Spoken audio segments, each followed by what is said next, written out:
What is up, guys? My name is Ghost837, or if you want to prefer me as History King 837. If you just saw my last video, you probably were gonna think some things about what my video is gonna be talking about today. But anyways, besides me talking right now, I hope you enjoy my video. So my topic on today is going to be actually Napoleon Bonaparte. If you do not know who Napoleon Bonaparte is, he was basically the French emperor from, the best I can recall it is from 1798 through 1812, and he was badly defeated actually in his Russian campaign. Basically, he was defeated in the Battle of Waterloo. But anyways, I'm going to talk about Napoleon Bonaparte today. So, basically, Napoleon Bonaparte, we all know him as the French emperor, and we all know him as a Freemason. If some of you don't know that, he was a Freemason. But, yeah, pretty much, he was a very, very strong ruler, Napoleon Bonaparte. He, actually believed that cavalry and, basically cavalry and artillery could wipe out any infantry regime in the entire European world. And he was right. Cavalry and artillery proved strong. Now, actually, Napoleon went to l'École Militaire de Paris in Paris, if that's how I can remember correctly. And actually, that's where he learned how to become a master swordsman and rifleman. And this was basically the main place where he learned all his military tactics and strategies, and pretty much anything that involved the military, he learned it from here. And basically, he learned actually over time on how. He also learned at this prestigious military academy on the combinations of, the forms of artillery, and artillery actually proved him proved him very strongly. And actually, if it wasn't for him, actually, where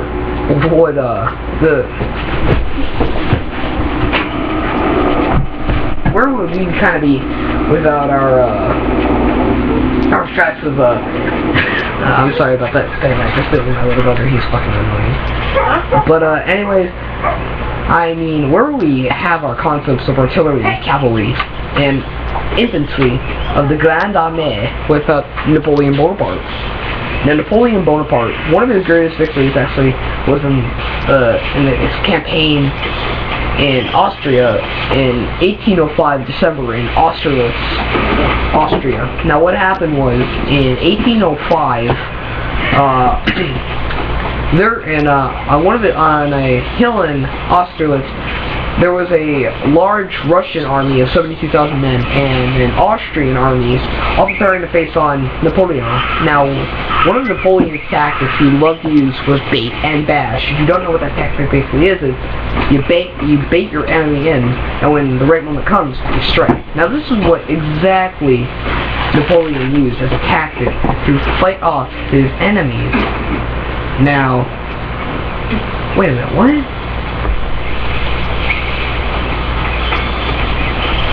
That doesn't make sense. How did I fail? Okay, whatever. Anyways, Napoleon used this form of... Stop saying Napoleon! I say Napoleon all I want, Drew. And, he was pretty much telling the Russians and the Austrians on this hill, he had a small force on that hill, and he wanted them to believe he was going to surrender. So he kept running away, and he ran away. And the Russians and Austrians now are on this hill. They're laughing at Napoleon. Then a fog comes in, and this is the part of the bashing on where Napoleon comes in. He takes the fog comes in, Russians and Austrians can't see a goddamn thing. So actually, he takes this as an advantage. He sends his men in, he sends his men in to attack this force of people, actually. His force of men. And what he was trying to basically do is, he basically set up a large cavalry force and he sent in this large cavalry force on a hill, and pretty much all of these soldiers now of the Russians were running scared. They were believing they were going to be dead, and they were just fucking scared as hell. And they they thought at first they had the upper hand. They didn't have the upper hand. We actually had the upper hand. So anyways, actually, Napoleon used this as a great tactic, and during that fighting, when he sent his large cavalry force up and then he sent in his artillery, at least 1/3 of the Russian army was defeated, and at least the entire Austrian army was defeated. Now, this was a great tactic observed by many great military historians, and this is actually, I pretty much can say is a great tactic also, because his bait and bash tactic was phenomenal. I mean, just downright one of the greatest tactics I've ever seen by a man. I mean, never underestimate people when they're doing that, because in the beginning of a battle, if you ever see that, that means it's a bait and bash tactic. Oh, T. Where's mine? Hold on. I gotta cross something real quick. I believe when I just did that, land convoy, okay. I believe actually when I was doing that land convoy,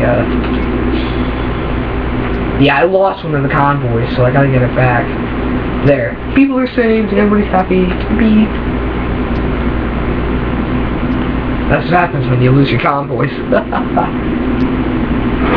So, anyway, pretty much, yeah, I mean, Napoleon Bonaparte, he was a great he's a great tactician. He conquered the Roman Empire, he conquered Italy, he conquered Great Britain, he conquered all of France. He was truly a mighty emperor.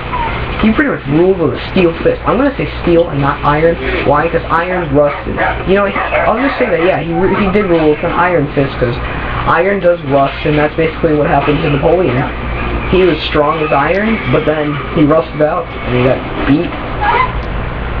Sorry, dog, I had to put you down.